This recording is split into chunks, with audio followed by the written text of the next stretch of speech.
Hey everyone, Heidi here. So I wanted to start out by showing you how I am organizing my goals and my priorities since I have so much stuff going on.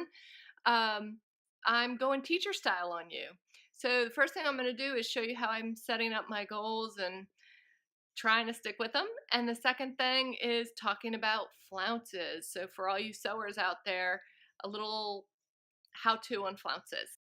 So here's the project board, y'all. I am, it is temporarily there. Hopefully it will go up here. But as you will see in my projects, that little area, yes, the ironing area is on my project board. It's coming up, gotta get done. But my project board will probably go up there. Here, you can see projects, fold down ironing board, bam, KonMari. Hey, have you guys heard of KonMari? We'll go over that too. Pretty awesome. Ironing station, yes. Check, check, check. I need to do all those things. So, flounces, we're gonna go over because there they are, chilling on my table.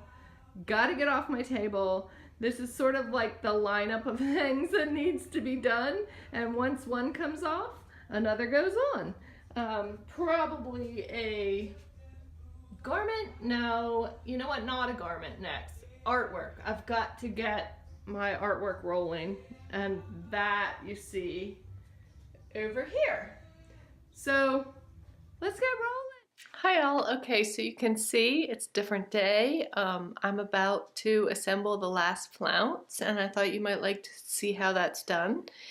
I'm not going to take you through all the hand stitching I'm doing because that can be really boring, but yeah, I thought you'd like to see a step-by-step process. So here's the pattern. Like I said, that was McCalls 7723. And this is the larger flounce pattern, number 9. I'm going to put that to the side. And then I have, open it out. I've already cut it with my rotary blade. So this is a rotary blade. This is a small version and there's also a larger version. Very, very handy. I should probably iron out that crease, but I'm not going to.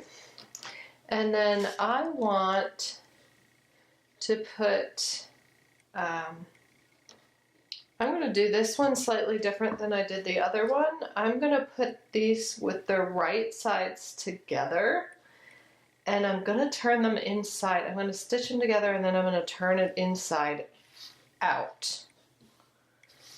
That is not, none of this is in the directions for the McCalls pattern.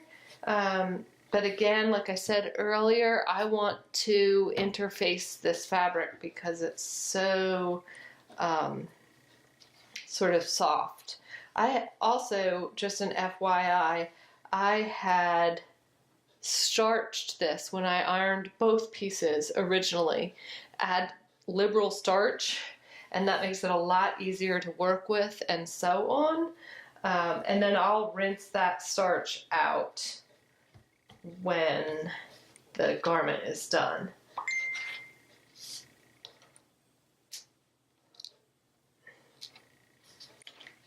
So best thing to do, get my little magnetic pin container, and I'm going to go ahead and pin all the way around the edges.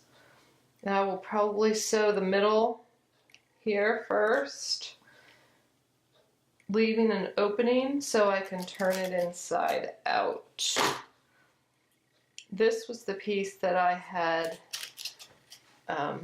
sort of pieced together out of several smaller pieces of silk.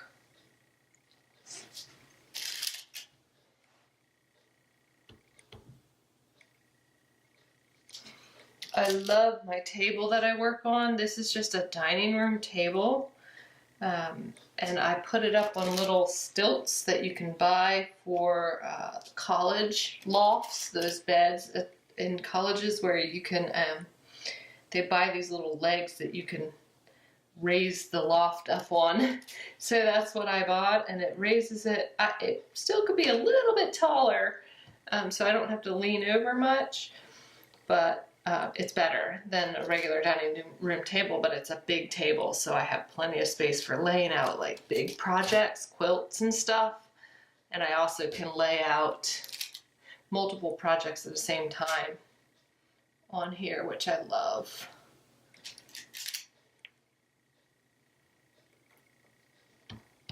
Okay, leaving an opening here so that I remember to turn this inside out. Okay, so it turns out I released the stitching. I had originally pinned it to stitch around the inner circle of the flounce, and I just released that stitching. And what resulted was when I flipped it inside out, I get this cool, nice little edge with all the seams encased on the inside. And then I will iron it, and then go around the outside and straight stitch, top stitch the edge down just to hold it so it doesn't roll or anything. And then you've got this awesome flounce that you can attach it to your garment this way, or you can attach it to your garment this way, depending on what kind of garment it is that you are making. Isn't that beautiful? The silk it's really gorgeous. The tie-dye underneath gives it a nice volume, so that has a lot of possibilities, I think. And then again on the flip side, and then you get a little flare of some beautiful silk on the underside. Just want you to see a short clip of how I'm ironing this. So I use my fingers to kind of roll out the hem. Takes a minute, and it takes a little getting used to. But once you do that, you flatten it with your fingers and come on in with the iron. This is set on the hottest setting because it's silk and I can do that. And then you don't really want to rub the iron like that. This is pressing. So you press it, you hold for 5 to 10 seconds, lift it up. Best thing to do for this is once you heat it up, press the hem or whatever it is that you're working on, then let it cool. That's something I've learned along the way. The fibers then sort of reset when they're cool, and that edge will hold its place for a lot longer. It'll be a lot sharper for you, a lot easier to work with. Ironing is the key to sewing. It's the key to quilting. It's just the key. Gotta do it. Iron, or if you prefer, pressing. It's really pressing. I'm not ironing. I'm just holding it there. And then voila. I mean, it makes a beautiful pressed edge. Okay, so after finishing the flounce, I'm really pleased with the tie-dye, with the Chinese silk. I think it looks awesome. It's super easy to make. I would just have to say for this pattern for myself, and I put up on the side here, I put some final product images so you can see what it looks like when it all comes together. I would just have to say that this McCalls, sorry I'm looking at it, 7723, I love this pattern. It's super cute. I think it could go fancy. I think it could go more simple. I'm a little bit more on the simple side, and I'm not super frilly. You can see a little here, but that's about as, frilly as I get. So this has 2 flounces on it, the sleeve, and I would have to say I'm a 1 flounce kind of girl. The one you saw me making was the larger flounce on the bottom. I just think it would drag in my work and my food, whatever. So I'm not doing the second flounce. You'll see it in the pictures that I've put up on the screen of the final product. I just did one flounce. I also eliminated that cool ribbon effect, and I know it's super stylish, but it needed grommets, and then again it was more like frill on my arm. So I did the slits, and they look super cool. I think they're gonna be great in the spring, and I think that's all that I need. But have fun with this. It's a super cool pattern. I think you can do a lot with it. I think it's gonna be like a staple in my wardrobe. All right, that's it for the garment part. And next time we'll talk about different stuff. Bye. If you have any questions, if you have any suggestions, thoughts, whatever, add them in the comments below. And I am always open to ideas and new information, so let's share. Thanks. See you later.